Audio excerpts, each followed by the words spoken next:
Hello there, good evening and welcome to the news tonight here on Rajya TV, where we get you the day's top stories, not just from India but across the world as well, along with some sports news too. I'm Tracy Shilchi and here are the headlines. The centre finalizes names for the new CVC and the CIC. 5-member panel led by Prime Minister Modi reaches consensus. The list is sent to the President for approval. Karnataka government decides to move Supreme Court to challenge Tamil Nadu Chief Minister Jayalalitha's acquittal in the disproportionate assets case. No differences with Nitish Kumar, says RJD Chief Lalu Prasad, though his party says the chief ministerial candidate can be decided later. Congress has hinted it is ready to back Nitish again for the top job. Centre to take up martyred soldier Captain Saurabh Kalia's case in the International Court of Justice seeks nod from the Supreme Court. And cricketing greats Sachin Tendulkar, Sourav Ganguly and VVS Lakshmana inducted into the BCCI's newly constituted Cricket Advisory Panel.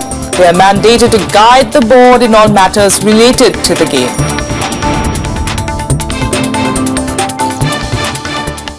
The top story this evening, led by Prime Minister Narendra Modi, a 5-member panel finalized the names of the next chiefs of the Central Information Commission and the Central Vigilance Commission. The list has been sent to the President, whose nod is required before the government reveals the names. The 2 key posts have been lying vacant since last year. The high-level meeting chaired by Prime Minister Narendra Modi has finalized the names of next CIC and CVC. The meeting on Monday evening was attended by Home Minister Rajnath Singh, Finance Minister Arun Jaitley, Leader of Congress in Lok Sabha Mallikarjun Kharge and Minister of State for Personnel Jitendra Singh at Prime Minister's residence at 7 RCR. The list of names had been sent for President's assent.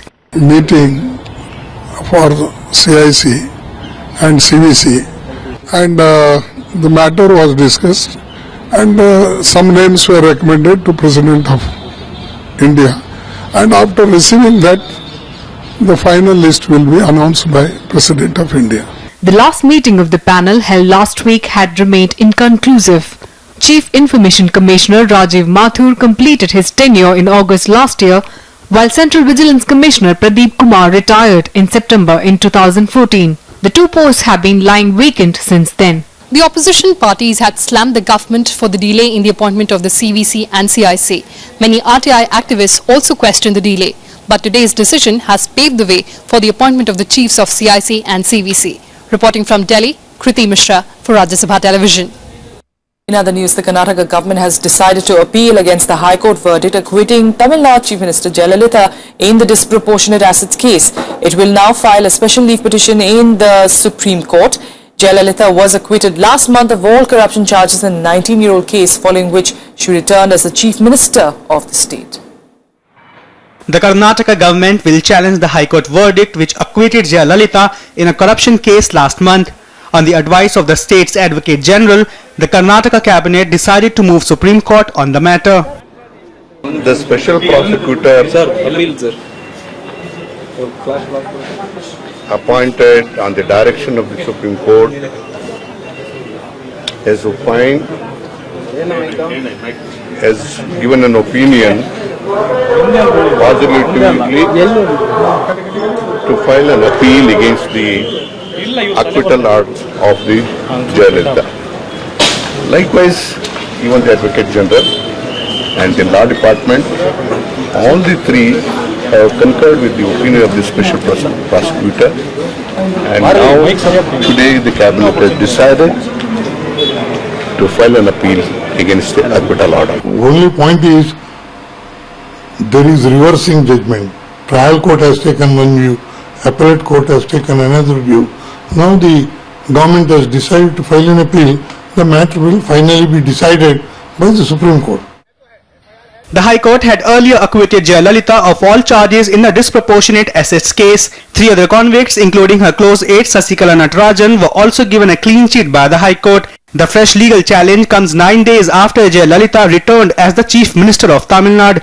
She has recently decided to contest by-polls from RK Nagar to meet the 6-month deadline to get re-elected as an MLA to keep her CM post. Bureau report for Rajya Sabha Television. Now, at a time when the Janata Parivar merger seemed to have hit a roadblock over preparations for the Bihar polls, RJD Chief Lalu Prasad today came out saying he does not have any difference with the Bihar Chief Minister Nitish Kumar. There have been reports, remember, of differences within the Janata Parivar constituents over projecting Nitish as the chief ministerial candidate for the polls. Now, interestingly, RJD's reaction comes a day after the Congress hinted that they are ready to back Nitish Kumar for the top job again. Only 2 days ago, they did not share the dais at a rally in Bihar, triggering speculation of a logjam in the merger of JDU and RJD ahead of crucial state election. RJD Chief Lalu Prasad ruled out any difference with Chief Minister Nitish Kumar. Apart from seat-sharing deals, there were reportedly differences within the alliance whether to back Nitish Kumar as the chief ministerial candidate for the forthcoming Bihar Assembly polls. Scoffing at such reports, RJD claimed that there is no difference within the parties and that Nitish Kumar seems a choice for the CM's post, but only for now. हम लोगों में नीतीश कुमार में जदयू में और हमारे दल में कोई मतभेद नहीं है। पॉजिटिव बात चल रही है, पॉजिटिव। मुख्यमंत्री हैं ही तो उनको अब कौन चीज का चेहरा बना दिया जाए, से हम पूछना चाहते हैं। आने वाला विधानसभा में जिसका बहुमत होगा वो होगा, और आगे वाला में मैदान खाली रहेगा तब ना सब लोग आजमाइश करेंगे। अनत एक आदमी है तो जितना वोट है वो घट जाएगा। Earlier, Congress said that it may back Nitish Kumar for the top job in the assembly polls if RJD and JDU fail to stitch up an alliance. Nitish Kumar ji एक अच्छे मुख्यमंत्री हैं और हम लोगों ने उनके और उनके कहने पर 3-3 बार सपोर्ट किया है जेडीयू की सरकार को।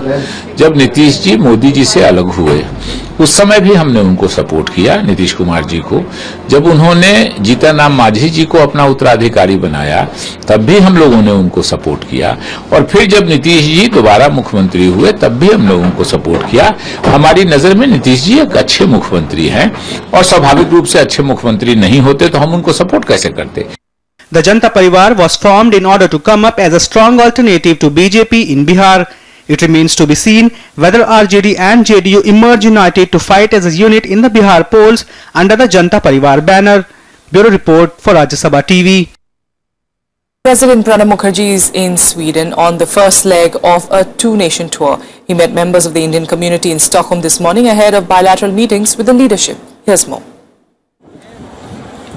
It's the first ever visit by an Indian head of state to Sweden, an effort to reach out and strengthen ties with the Scandinavian welfare state. And the warmth was visible on the other side too. Crown Princess Victoria was there to receive the president at the airport.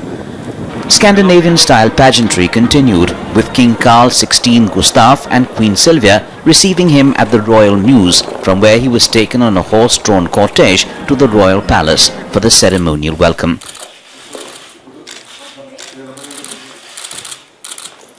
On Monday, his first stop, a meeting with the Indian community in Stockholm. President Mukherjee lauded their spirit of adaptation to the land they lived in, terming them India's worthy ambassadors. Many of you have come many years ago.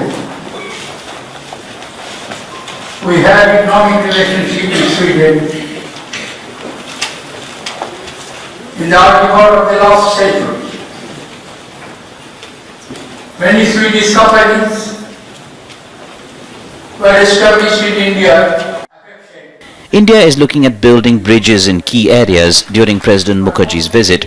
He'll be meeting the Prime Minister Stefan Löfven on areas of India-Sweden synergy. A slew of agreements on sustainable development, scientific research and renewable energy are expected to be signed. President Mukherjee leaves Sweden for Belarus on Tuesday. Bureau report, Rajya Sabha Television. With a quick break here, but still ahead, thunder showers bring respite from heat in several parts of the country, but monsoon misses date with Kerala. Details ahead.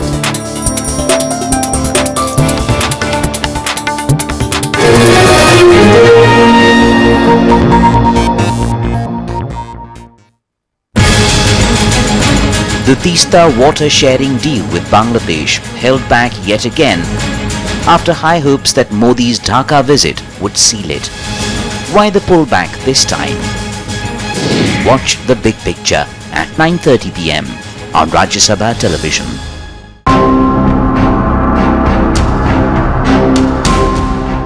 Around mid-April this year, Prime Minister Narendra Modi left for his three-nation tour to Europe, and one of the countries that he was visiting was France. One of the world's most advanced fighter jets, the Dassault Rafale from France.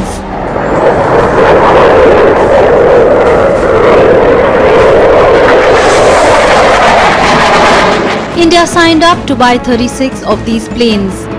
What is this super fighter all about? Watch our special report on IAF's Rafale fighters, only on Rajya Sabha TV. Hello and a warm welcome to our special report, the program that brings you a ground zero view from whichever part of the country the Rajya Sabha TV cameras are travelling. It is the same village where the Telangana agitation actually began. We at Rajya Sabha TV bring you the first pictures of the landfall site. This is the main nerve centre where the legal battle for the Kaveri water dispute began. When you are moving around this Niyamgiri hill area, there are 41 streams like these which you have to cross. No one understands India better than we do. Watch special report only on Rajya Sabha television.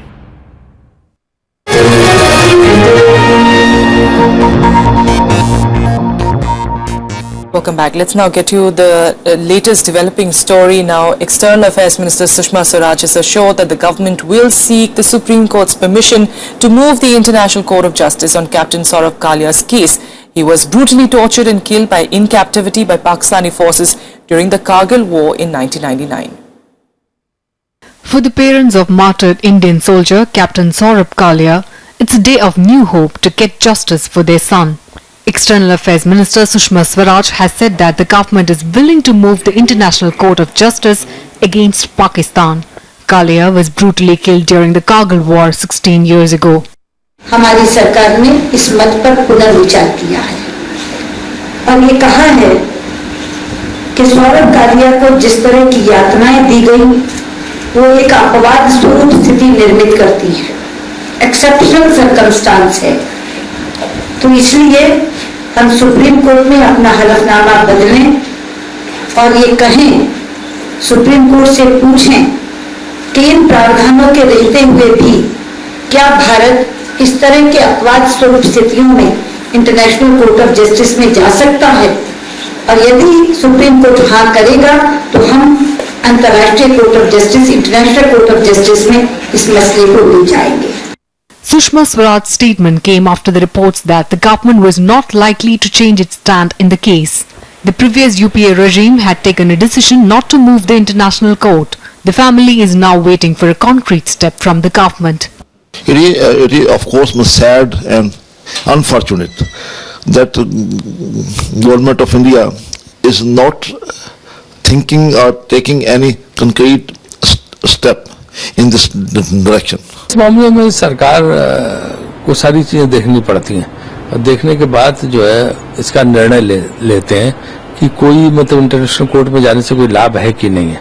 अगर कोई लाभ नहीं है तो कोई मतलब नहीं है। अगर कोई फायदा निकल सकता है उससे, कोई दबाव बन सकता है पाकिस्तान पे, तभी जाना चाहिए, वरना कोई अर्थ है नहीं।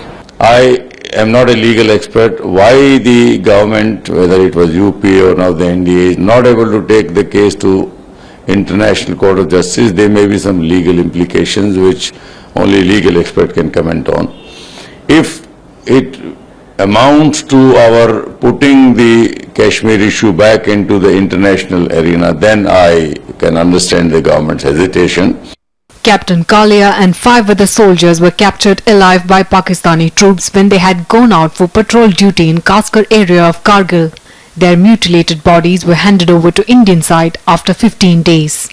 Bureau Report, Rajya Sabha TV. All right, for more on this, we've got today joining us retired Lieutenant General Shankar Prasad, who is joining us from the capital. Sir, thank you so much for speaking to us here on the news tonight. First of all, we'd like to know, what do you think of this latest development? Finally, the NDA government now saying that if the Supreme Court gives a go-ahead, they would like to approach the ICJ.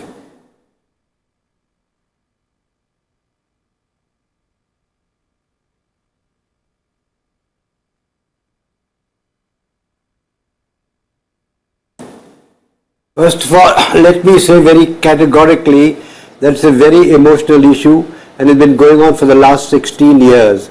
Not only is Saurabh Kalia's family completely shattered, the armed forces are terribly disturbed about it, as also the entire nation today, as you can see right since the morning.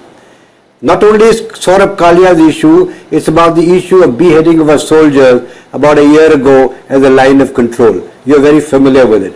You're also familiar with the kind of Kashmir, in the Kashmir Valley, our soldiers are dying at the hands of terrorists and militants that come from Pakistan, and the raising of Pakistan flags in Kashmir. As far as Saurabh Kalia's story is concerned, it's a 16-year-old story. It comes up every year at this point in time, and the media and the rest of the nation once again gets worked up. The point is simple. India-Pakistan relations are subjected to bilaterally resolving matters. This is what the Simla Agreement says. Since the morning, the television channels and as also the foreign minister has stated that there are certain bindings on us because of the Commonwealth matters, and being Commonwealth, this matter may not be accepted in the Indian Court of Justice. The fact that the foreign minister has mentioned today that they are once again seeking the advice of the Supreme Court, I suspect that the Supreme Court decision is already available on some file or the other, because this matter is not new. This matter has been handled from 1999 to 2002 by the BJP government, and from 2002 for long 10 years by the Congress government. And the status has been that we do not wish to go to the International Court of Justice. Therefore, my view at the moment is this, that while it may not be possible because of legal issues to go to the International Court of Justice, India has to today evolve a policy which is consistent with the kind of activities that Pakistan is doing against us, and develop a strategy to respond to it. The issue today is not only of Saurabh Kalia, but of many other soldiers beheaded and killed under human rights violation by Pakistan, and we need to take matters into our own hand.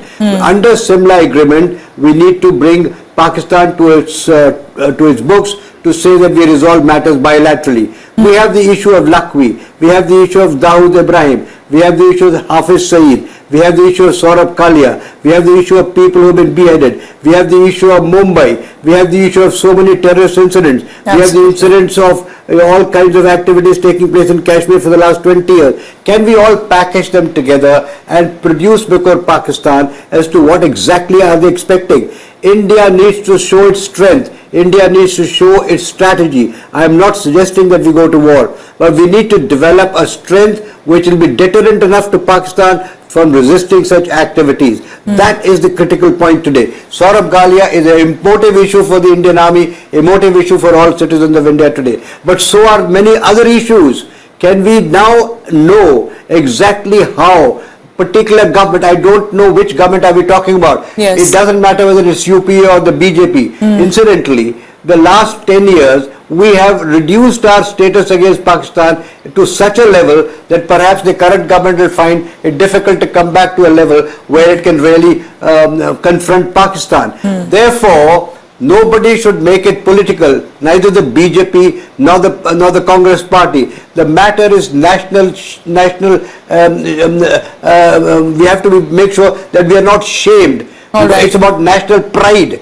That's what we're talking about. It's the issue of national pride. Where is national pride? Are we going to go on accepting our bodies being mutilated, our soldiers being beheaded? That's an interesting viewpoint there. That's right. In Kashmir, human rights violation consistently. How long are we going to accept this? That is the primary question. Absolutely. Saurabh Kalia is a major issue. It's only a catalyst.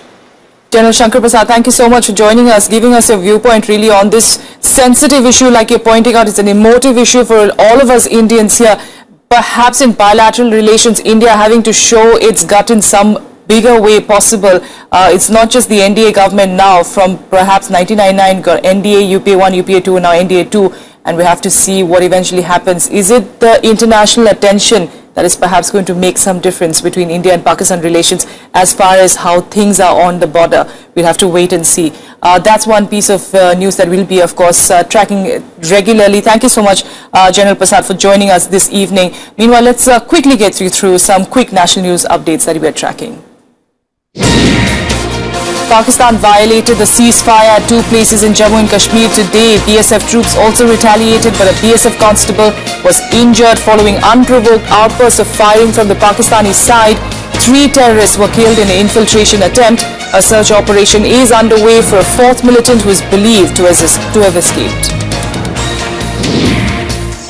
The students' wing of the DMK along with other political outfits staged protests in front of IIT Madras on Monday over the alleged de-recognition of a student's body. Last week, IIT Madras temporarily de-recognized the students' group for allegedly violating the institute's guidelines. DMK Chief M. Karunanidhi on Sunday sought Prime Minister Narendra Modi's direct intervention for revocation of the order.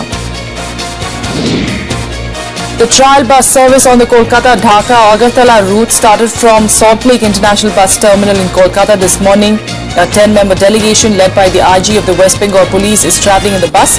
Officials say the bus service will formally be regularised during Prime Minister Narendra Modi's visit to Bangladesh on the 6th and 7th of June.